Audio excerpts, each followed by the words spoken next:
Well, good afternoon, everyone. My name is Peter Loewen. I'm the director of the Munk School of Global Affairs and Public Policy.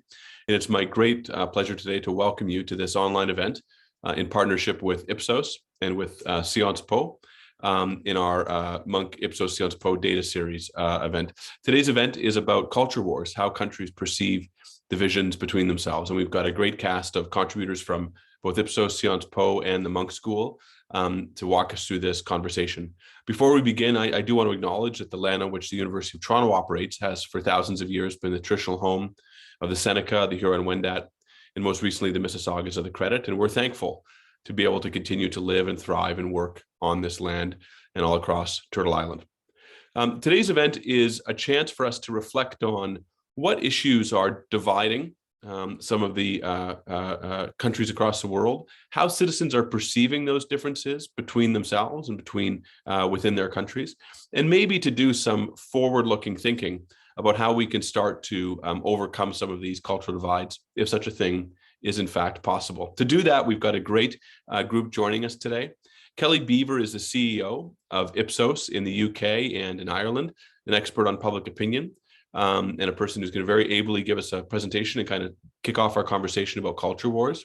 We're joined too by Lou Safra, who's an assistant professor at CEVIPOF-Sciences Po, an expert on political behavior and political culture, and Sociology, and in the Munk School of Global Affairs and Public Policy, associate director at the Munk School, and someone who works on questions of culture and conflict and of justice systems under strain. So it's a wonderful chance to have this conversation. I'm glad all three of you have joined us. And we'd invite you as the audience to join us as well. You can submit your questions through the Q&A function, which is available at the bottom of your screen. And we'll collate those and throw them to our panelists throughout this event. But the best job of a moderator is to get out of the way. So I'm going to invite Kelly to take the dais, the digital dais, please, and go ahead and tell us what we should know about culture wars. Thanks so much, Kelly, for joining us. Thanks, Peter, and thanks to the Munk School for having me along today. So I'm going to talk you through some of the global research that Ipsos has conducted in 2021, which looks at both recognition amongst the public of culture wars, but also the prevalence of culture wars in countries around the world. We explore how identity-based conflicts drive divisions in different countries, but also the way in which some of those competing tensions, such as inequality of income, which might remain just as important as you might see from the data as I go through. One of the reasons I like presenting our international comparisons data is because it really helps us to put our own country's problems into perspective. And I say that as somebody who is Irish living in Great Britain, and you can see very clearly as we go through this that Great Britain is very much average and league table. So firstly, just to start, I'm thinking about awareness of the term culture war. And you can see it's very middling. Across the 28 countries where we've consulted with the public, 4 in 10 have heard either a lot or a little about the term culture war. And it rises to as high as 7 in 10 when we include people who've at least heard of the term to some extent, although almost a quarter say that they've never heard of it at all. The countries at the top of this table, if you just have a look in the darker shades, that's where there's a majority who've heard either a lot or a little about culture wars. Notably, the US has less than half who say that they have a decent understanding, though again, around 3/4 have heard of the term. But in that top group there, that darker group, it does tend to be more countries from the emerging markets, where this idea of identity of culture-based divisions appears to be more prevalent. The data shows itself that there's an understanding of this term, and it leads perceptions of prevalence. So 4 in 10 globally have heard a lot or a little about the term culture wars, but only over a third agree their country is divided by culture wars. And across our sample, there are just 3 countries here highlighted in the dark red color where a majority agree this is the case. So that's the US, India, and South Africa. 4 in 10 French people think that culture wars exist in their country, and it's around a third of British people and around 3 in 10 Canadians. There is, however, a strong relationship between understanding of the term culture wars and agreement that the country is divided on the issues. So just having a look here, so we've plotted these 2 axes. So agree to which the country is divided on one axis And then on our vertical axis, we have whether or not people think it's a lot or a little about culture wars. And just having a look at how the countries are spread out. So there's that clear relationship, but Turkey and Poland stand out as a group just here in the top right-hand corner, where awareness of the term leads agreement that divide is operating, although both are high. The US and South Africa are the reverse of this. So they're in a group where agreement that the country is divided is ahead of awareness of the term, although again, they are both high. France is quite an interesting case. You can see it just down here in the middle of the chart. Relatively few have heard of this term culture wars, but a much larger contingent agree their country is divided on issues of culture. And then down in the bottom left-hand corner, you've got Japan and Germany. And again, they're a unique group where culture wars are generally not an issue with much cut through. And just looking at this, I just wanted to flag another study that we've completed with King's College in London, where we looked at the role of media by country in the culture wars. And the role of the media cannot be underestimated.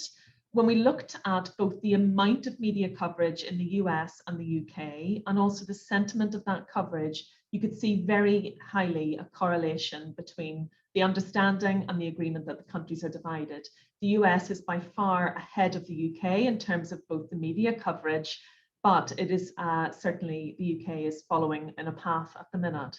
And that US coverage, what was interesting when we analysed that wasn't just the volumes, it was the terminology and the sentiment and some of the words that were being utilised. So battle metaphors like combat, battleground, clashes. And then we see this starting to also percolate into some of the UK culture wars as well, with terminology like the war on woke. And on a related topic, it's worth noted that in many places, the uncompromising debate that typifies a culture war narrative, it isn't really that popular. In most countries that we surveyed, the majority of people need to change, think that they need to change the way they talk in order to avoid offence. But just 4 countries, again highlighted here in the top of the chart in a dark blue, where people are more likely to say that people are too easily offended, which is dominated actually by the Anglophone countries, where culture wars as a narrative originally emerged. So our polling looked also at where people see the biggest tensions in their countries, and the culture war debate focuses on, yes, issues of identity and history, hence things like the contestation around statues of Confederate generals in the US, protests at Australia Day, which, depending on who you're asking, is also Invasion Day, and also arguments about whether Napoleon is a hero or a villain in the recent bicentenary of his death. But actually, the single biggest tension across the countries in the study came out to be the difference between tensions between rich and poor. And we can see a number of identity-based tensions that also rate highly. So political parties, social class, immigration, and liberal versus progressives. But also rich versus poor will also have identity-based components. And it remains the case that income is a bigger source of tension overall. But then again, why I love the country comparison studies is we do see differences here by country, and looking at what the top tensions are for just picking out 3 of the examples. So Britain, the US, and France, each has a different top issue. So in Britain, yes, it's rich, poor, but just beneath the surface of that is immigration. In US, it's political party, and then immigration in France. But also look at the levels of intensity here, and look at the US in particular. It's much higher. So 9 in 10 saying there's a tension between political parties, 85% progressives versus conservatives, and 83% between ethnicities. I think there's something about that level of intensity, certainly in the US. But then broaden it out from the countries. And again, the data set allows you to do this and look at regional patterns. So rich versus poor, widest relevance, and a real focus for India and China, which comprise most of the world's population. Europe is a center of my immigration-based tension. It's the most likely tension for all of the Western Europe, so France, Germany, Belgium, Netherlands, etc., etc. But though, if you look at Hungary, Poland, Spain, we do see political party being the biggest source of tension there. And then in the Americas, political affiliation is more common. So US, Brazil, Argentina. So you just see the greens down the left-hand side of the map.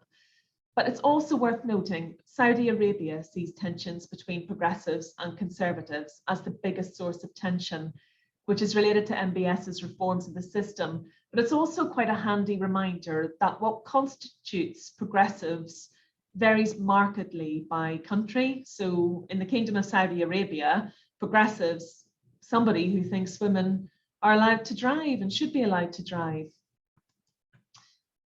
So just in summary then, the data does show how this idea of culture wars translates across the world. And I think it is useful to look at both the regional and some of the country level uniqueness that we can see.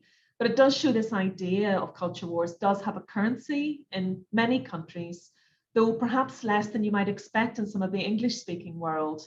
And that awareness of culture wars is leading a belief that culture wars is actually being waged in countries.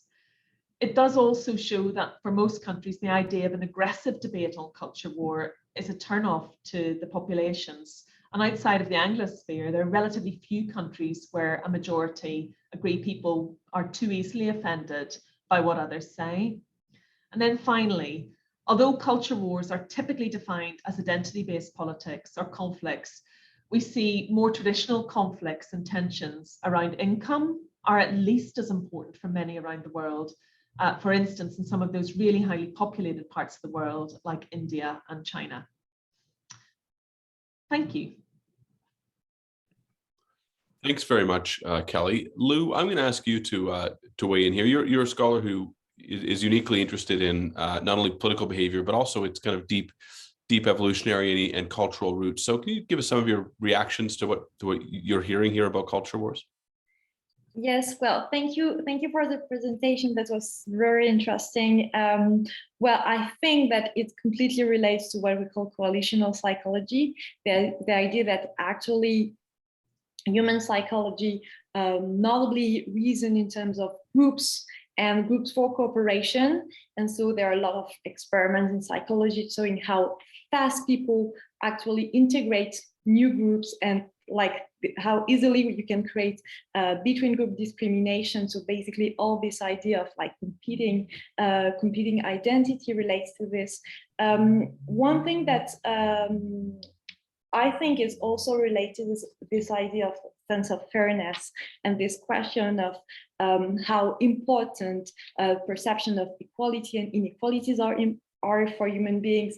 And especially one thing that can actually link this question of fairness with this question of identity is the fact that the sense of fairness is not only based on this idea that everybody should have something, but that we should take merit into account and initial conditions into account.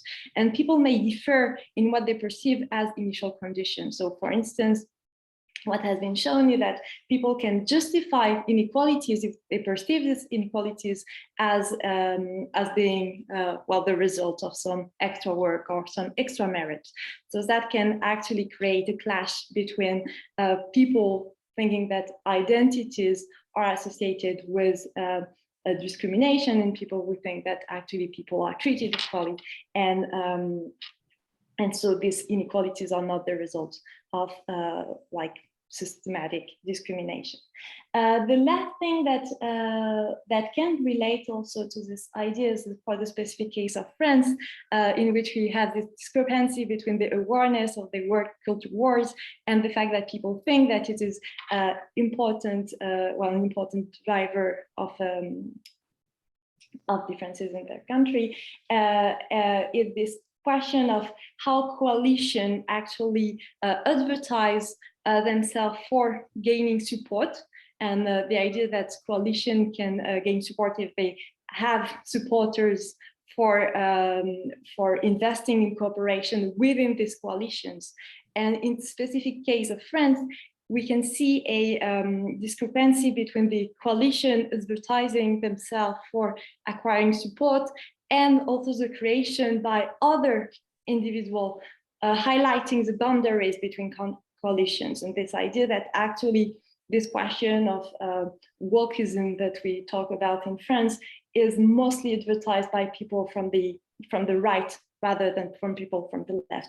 So this is also something that is interesting in terms of psychology, how coalitions themselves try to promote and incentivize people to invest in these coalitions, and how also other individuals which are outside from this coalition can actually downgrade these coalitions by and highlight the boundaries in order to decrease the support for these coalitions. So that was my 3 lines of thoughts. Thanks very much, Lou. I want to come back after Ron to the question of who's generating, in some sense, these concerns that become the source of these culture wars. But Ron Levi, why don't you give us your sense of this? Super. So thank you, everyone. And thank you, Kelly. Thank you, Lou. Lou, it's really interesting. You're sitting in France, I think, and you've picked up on the France part. Kelly, when I saw your chart there, it struck me, you've circled in, the US, Turkey, France, right? But if you actually split it as a 2 by 2, sort of as a correspondence analysis, you would see France at the bottom right on its own there, right? So with little recognition of the term, and yet high salience of the question, right? And so it struck me to think about this as, what is there in the structural conditions? Let's think about the history of France and the cultural narratives that are available to people to think in these ways, right? And that's I picked that up at the beginning because I know Lou flagged it, and I want to use that as sort of my next just couple of minutes to think about this, because I see, Kelly, your talk and your data as really a story about comparative polarization. Right? If we think of it in those terms, what are the dimensions of polarization across countries? And then we can think about, and I think, as sociologists, political scientists, psychologists, we can think about the roots of why those dimensions are salient in some places rather than others, right?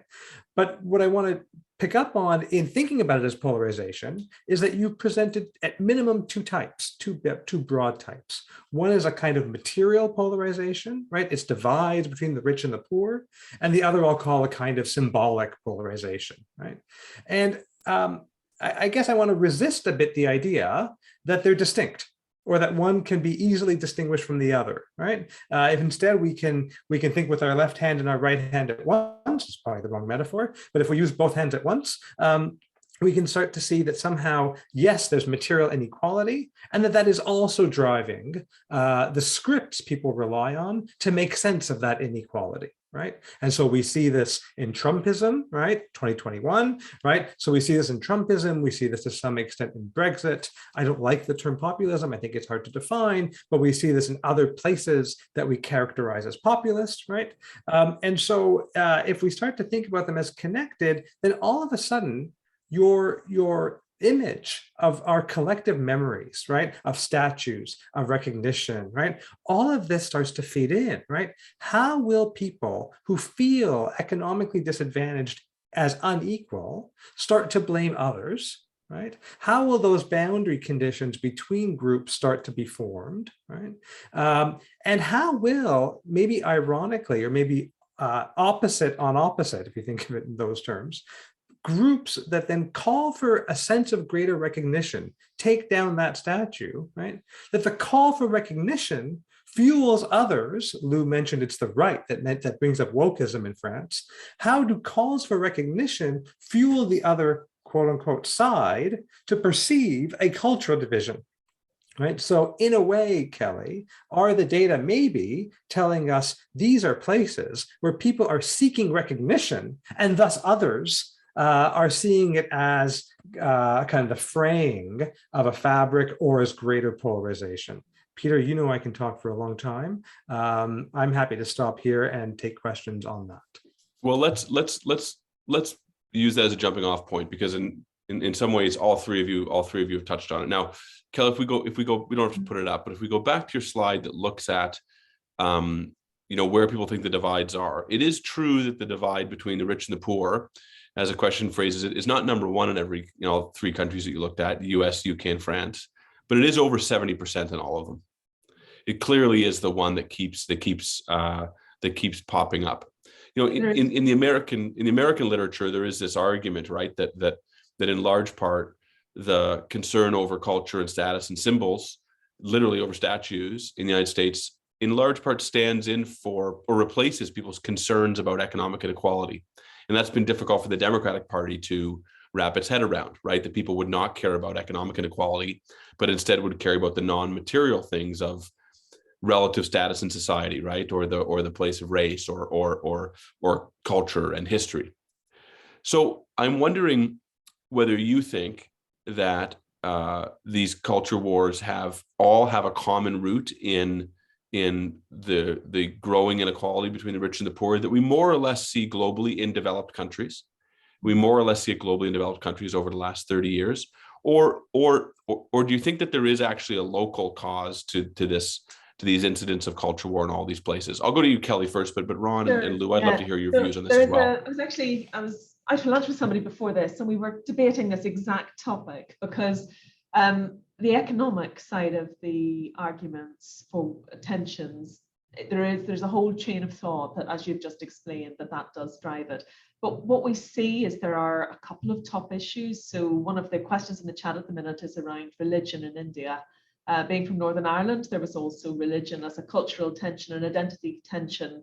But ultimately, when you dig beneath the surface, it is not on its own.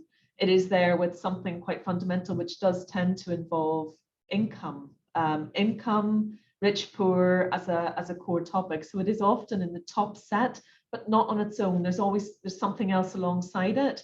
So I think it is a multi-caused piece. And one of the other interesting pieces of literature that I've read recently is around mega identities as well. Now, the US, because of the culture wars agenda being further ahead in the US than it is in many of the other countries, it's quite useful to have a look at how it's evolved there. And this sense of a mega identity whereby you can understand a few key things about somebody and you can ultimately understand a whole lot about their worldviews, their value, their identity. So you know how they lean on one particular topic, say it's abortion, say it's a death penalty, but because you're overlaying it with lots of different layers of identity, you know a lot about how they would vote on various topics, and you would often be able to understand their characteristics and their background as well, just by knowing a couple of key points on values.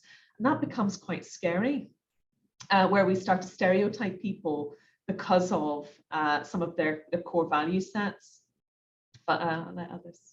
Yeah, I mean, I would just say that this is a really important point, right? That there are I have a colleague, Eric Merkley, who works this in Canada, and the observation he makes, which is the same in Canada as it is in the US, and it is in other places, that two things can be going on at once. People can be polarizing in their opinions so that people are getting more extreme in their views, but independent of that, they can also just become better sorted. So that, you know, the average position of political parties doesn't have to change, but people become more consistent in their views. So 30 years ago, if I knew your views on capital gains tax in the US, I didn't know your views on abortion because they were uncorrelated with each other. But now they're correlated with each other. So if I know your views on one issue, I know your views on all of them. And you can see how this generates the potential for kind of the more tribalism or more coalitions, as Lou has put it, right? Because we all agree with the people we agree on many more things now than we agreed before. Whereas previously, it might be that we agree on one issue, scratch below the surface, and we don't agree on the next one, right? And that becomes harder then to make a coalition around. Lou, I'll turn it over to you. Sorry, after that intervention. No, one thing I that might be relevant is the role of threats in this kind of dynamics.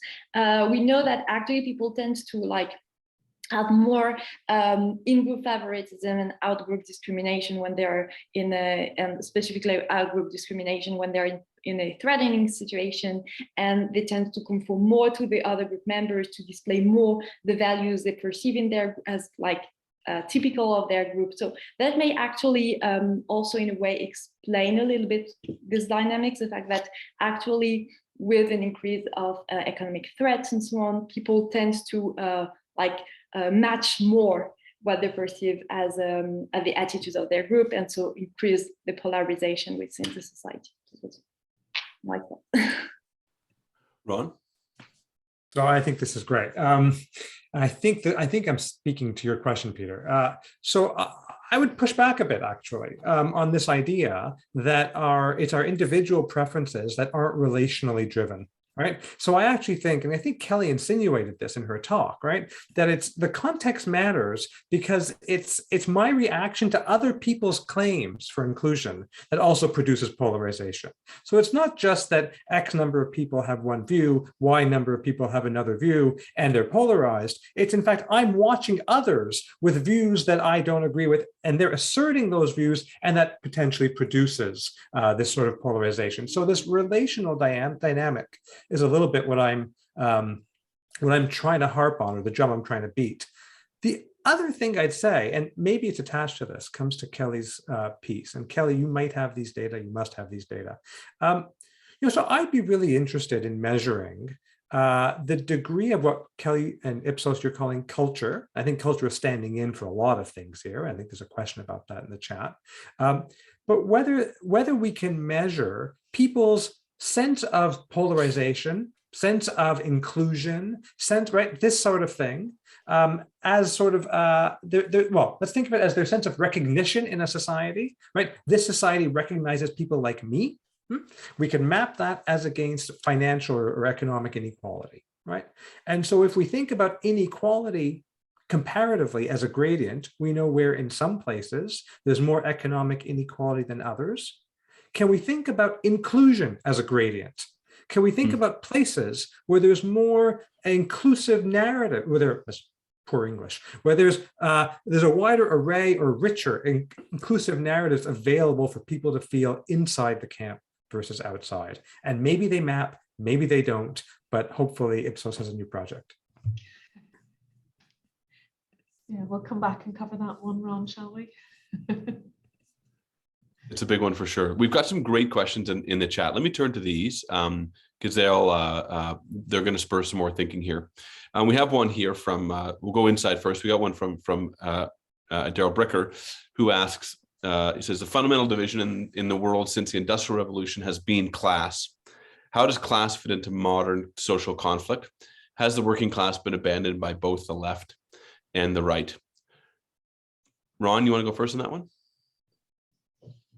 Well, of course, class matters, right? So everyone on this call knows I'm half at the Munk School and half in sociology. But the question, Daryl, I have is, what do we mean by class, right? And so if we think about class as financial class, I think we've got some data on that, economic class, right? But we think about lots of divisions that are about class that aren't purely economic, right? Education is one of them, for example, right? This may or may not, in a world of innovation, it may or may not be the case that the best predictor of being a billionaire are advanced degrees, right? That may or may not be the case anymore, right? So we start to see that class can vary depending on it being measured purely financially or measured in other ways. I'm talking about senses of inclusion. There may be ways to measure class by taste. There's someone at this call, Sean Bauman in sociology, who measures class that way. There are other measures for class. So I'll agree with Daryl, but I'll say we have to take an expansive view of class that includes financial as well as social class in other ways. But isn't that sort of wrong? Isn't that the point that to a large extent, people who are materially deprived have been permanently left out of some political coalitions on both sides because other things could stand in and could motivate people, right? But it still leads then to political choices that leave them materially deprived. So I think that's right. Yes, and I see that we have data on the Roma minority across Europe, right? And we see individual Roma living in towns that are the most impoverished compared to other members of the Roma community, being the least likely to go to state services that would help them. Right, so the most impoverished find themselves least able or willing to engage with those very provision of services that could get them out of, or at least moderate their poverty. So I'll agree with that, Peter. But I'll also say it depends at the scale you're looking at, right? So even amongst poor communities in the U.S., there are divisions based on whether folks see themselves as more religiously oriented, less religiously oriented, trouble with justice systems, no trouble in justice systems. And so these questions of how people manage being at different positions in the class distribution. Once you leave the macro and you go to the sort of more micro community level, those class divisions play out sometimes differently. So just, Kelly? Yeah, just if I can. So yes, Darryl's point on class is well made. I think one of the bits that will never come through in the data easily, because people don't recognize it as a tension and they don't perceive it as a thing that drives tension, educational status and hopes for the future. So whether they think their children's lives are going to be better than theirs were. And I think those kind of metrics, actually, when you look at it, are quite fundamental, and they are aligned in with income and they are aligned in with class, but they're also about your optimism and your sense of hope for the future and what you can achieve within your lifetime and your children's lifetimes. And they, we've looked at it in a small number of countries, but you can see it as a driver of tension. Which is one of the, certainly in the UK, the levelling up strategy for some of the northern towns and cities which are considered to be unequal and disadvantaged. A lot of that is about levelling up optimism and opportunity. And so I would say they are core drivers. Can we drill down on this a bit? I mean, do you see in your data that those who are more perceptive of there being culture wars and those who are more concerned or more engaged by the notion of culture wars, are those the same people who have less optimism about the future? I don't know, because we haven't asked the same question globally, Peter. So I don't honestly know. At a UK level, there is because we've done one study which is just US, UK, and the other which is global. At a UK level, you can see some of that driving in, but you couldn't say the same necessarily for all countries, or I couldn't categorically say that. But it'd be interesting hypotheses to test. There's another study. Yeah, I mean, you wonder sort of who even perceives this war happening in some sense, right? And who feels they're under attack, to stretch the metaphor. We've talked a lot about citizens. I want to talk about two other groups, and this will tie into a question that Hugh Siegel's given us in the chat, but I want to talk about the media and political parties. And this is Hugh's question, I mean, to what extent do we worry about external forces that are trying to maximize divisions in countries, both the media, but also political parties? And as Hugh notes, sort of the incompetence of political parties in addressing polarizing forces. How much of this is about top-down creation of conflict and/or top-down inability to manage social conflict, where we're seeing large degrees of culture wars? Lou, do you have some intuitions on that? So one of my intuition, at least for France, is that there is a top-down creation of conflict and like highlighting boundaries of different coalitions. As I evoked for wokeism, for instance, it was not such a big deal until the right tried to talk about it. Nonetheless, I think that what we also had was a nice example with the Gilets jaunes is in terms of internal conflict, the fact that it highlighted the idea that different people had different ways of life, and that relates to this question of hope for the future, and which is linked not only with the economy but also with a lot of other factors. And there is a growing literature in psychology actually on the impact of poverty on behavior, showing that actually it impacts, well, there is association not only between the economic stages and like basic type of variables or social variables, but also with very strong individual differences in terms of the psychology, like the time discounting and the willingness to invest in the future and so on. So actually there is also this kind of bottom-up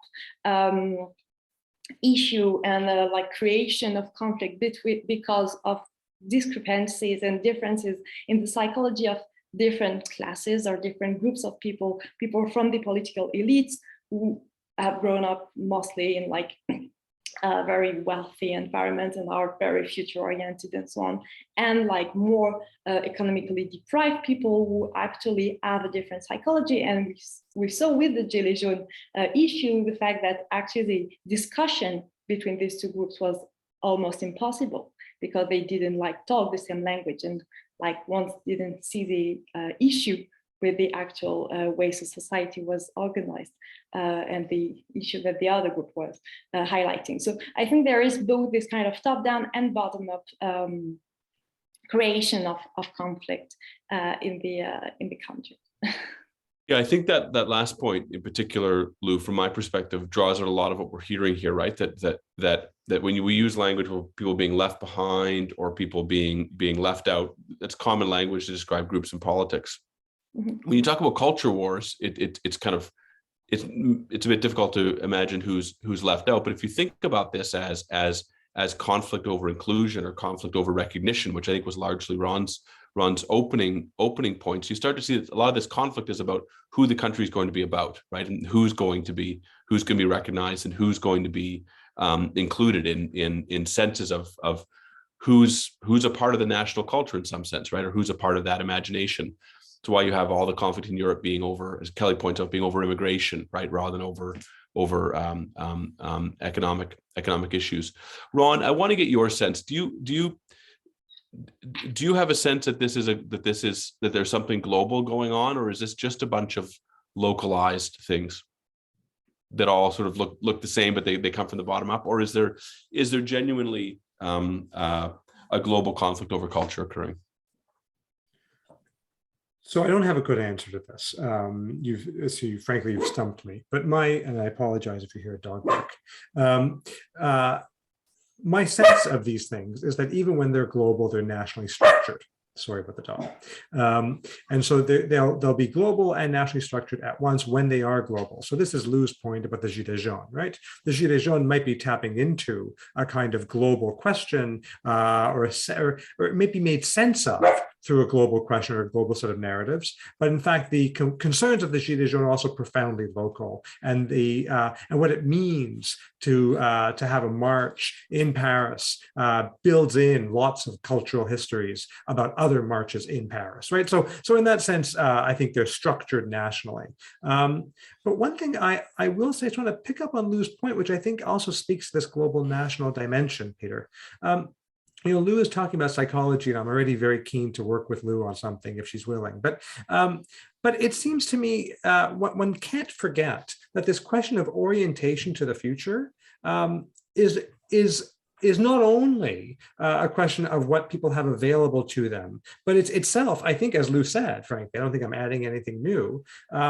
It's itself part of the set of dispositions that people are or are not brought up with, right? And so others, some people in groups will be oriented to doing a good job today. And that's actually what brings dignity. That's actually what doing a good job is. That's what being a good citizen is. And others will be fighting for a cultural imaginary. And that doesn't come from nowhere, as to poor English again.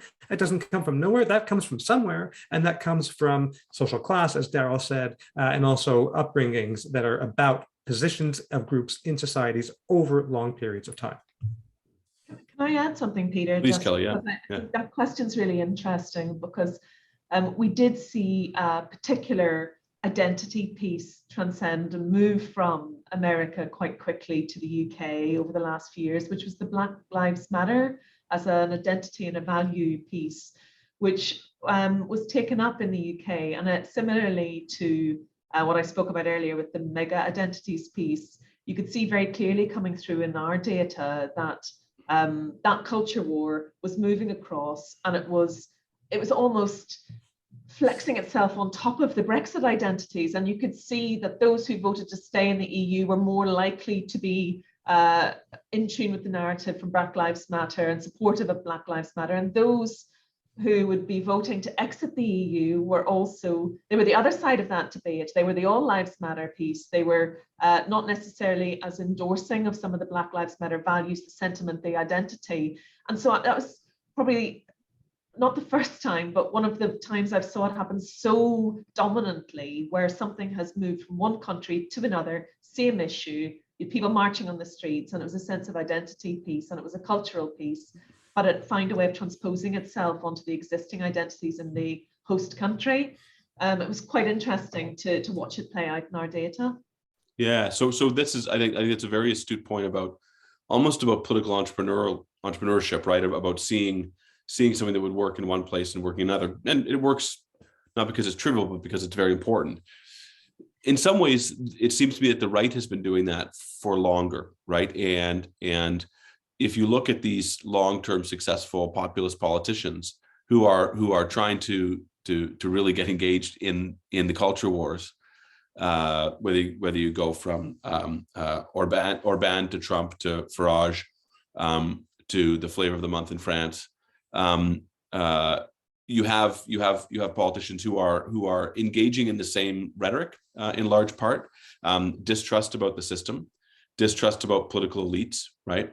A sense of economic grievance that these same political elites are aligned with some economic elite who are then opposed to the interests of working people or everyday people. And you see much more of that on the right than you do on the left. So that's a long wind up to ask a question about where the left could prosper in the culture wars. Because from my vantage point, it seems like the more people are concerned about these notions of culture being under siege, the better the right does in the long term, that it favors parties, favors populist parties, and therefore it mostly favors parties of the right. I'm happy to have any of you tell me my intuitions are wrong on that, but where does the left fit in a politics which is more about culture wars and less about economic policy?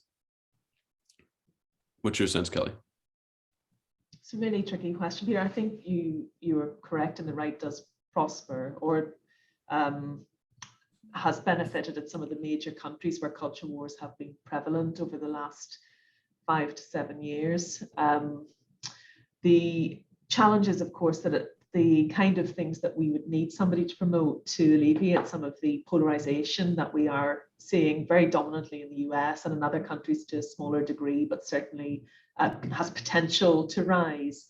It's a language of inclusivity. It's dropping some of those very significant messages that come out of the leaders in those governments, and that's not necessarily vote winning because it becomes quite a soft rhetoric.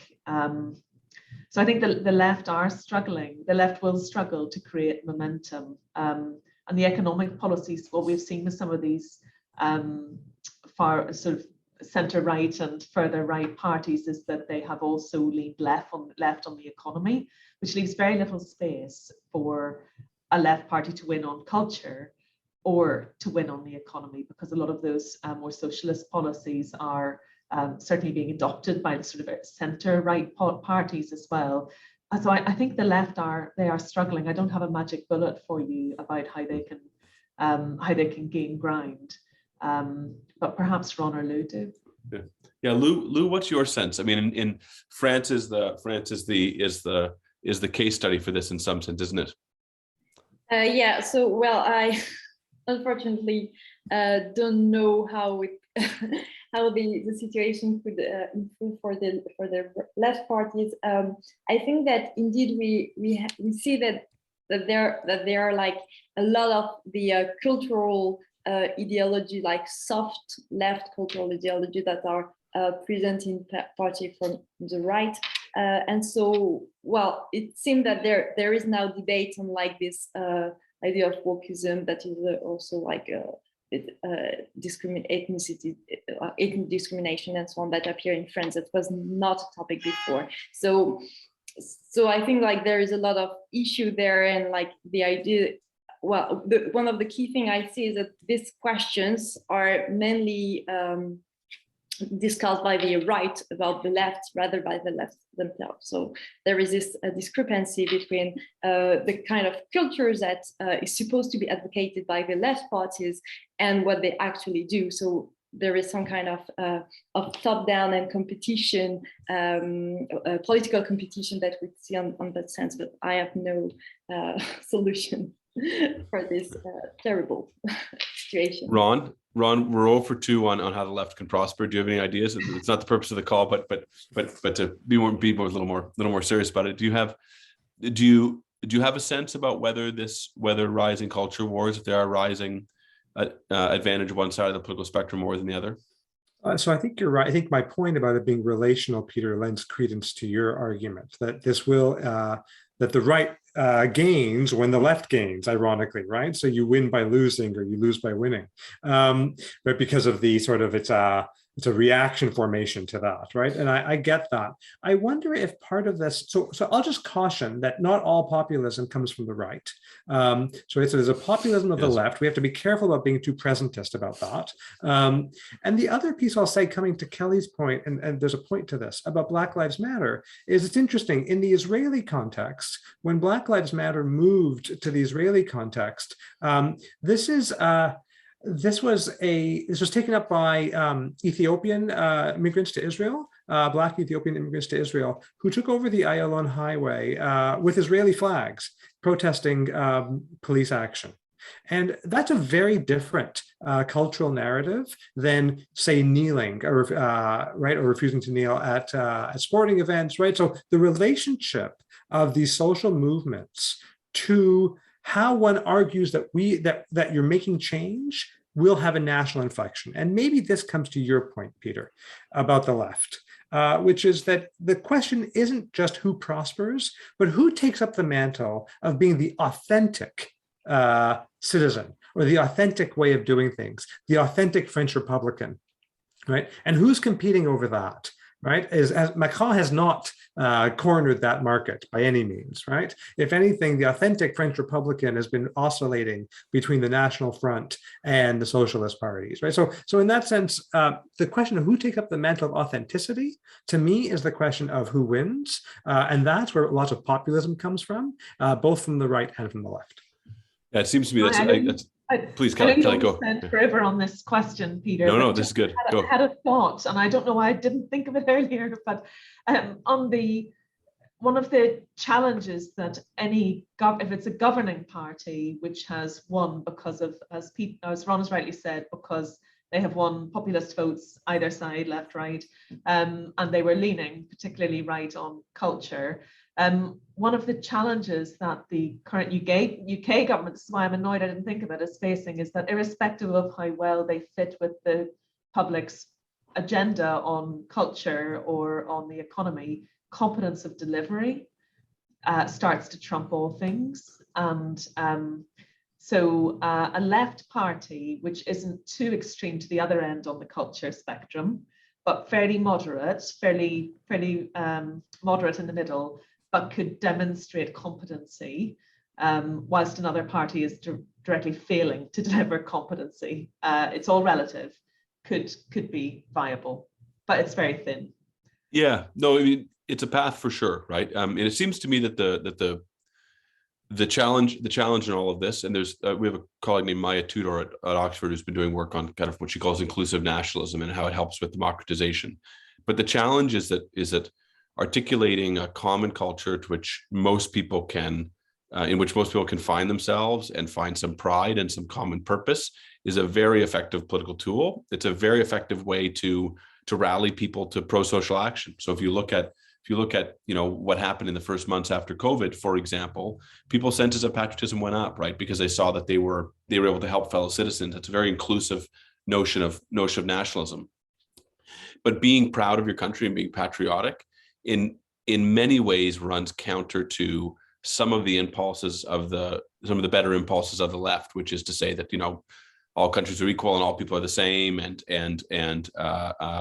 to not seek difference between people, right? So that seems to me to be the challenge in all of this, right? That if you're having a battle over culture, the countries that are going to thrive are the ones which are drawing out a picture of a culture in which more people can be involved, more people can find themselves, can find common purpose and meaning for themselves, right? Or relational goods, as Ron has kind of articulated it. So that strikes me as something of the challenge in this. And I think that what the data show are that there are a lot of places where this is a deeply inflamed issue and there's not a path forward for countries to find a more kind of positive,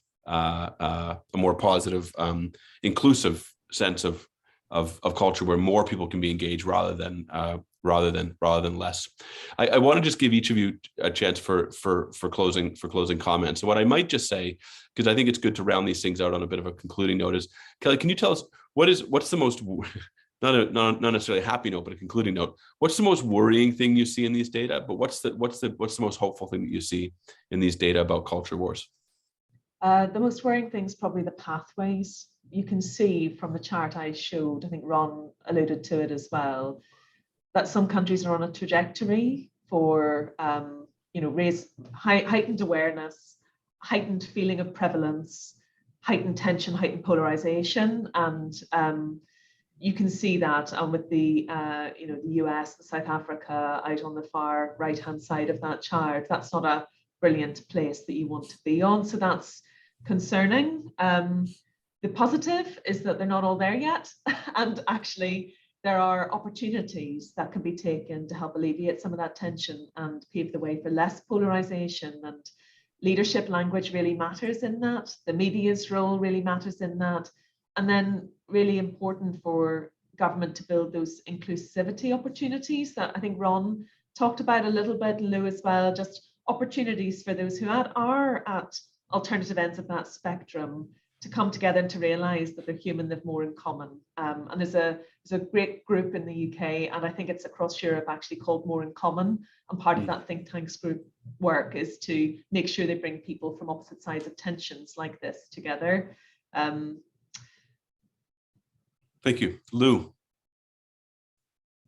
I think that one thing that we can take as a conclusion is the fact that we're really able to create coalitions all around. And so the good news is that there is room for creating larger coalition, more even supranational coalition for people to invest. And so I think what the cultural wars show is that the fact that people tends to react really easily in terms of coalition, in terms of war, and we can actually maybe exploit in a way this psychological mechanism to create more inclusivity in a way by creating larger coalition, more inclusive coalition. So maybe this is the hopeful message that we can take from this. Thanks very much, Lou. And Ron. So, the cheeky answer is that in first year sociology, you learn that there are more within group than between group differences. And so that's, calling out more difference might be a way to actually expel the idea that I know where the differences are, right? So that's one cheeky answer, which actually may be right. The answer I really want to give focuses, as Kelly and Lou both did, on kind of meso-level institutions. Right. Our research shows that even when people find relationships with the state, for example, with state agencies, particularly violent, they still look for a sense that the state includes them.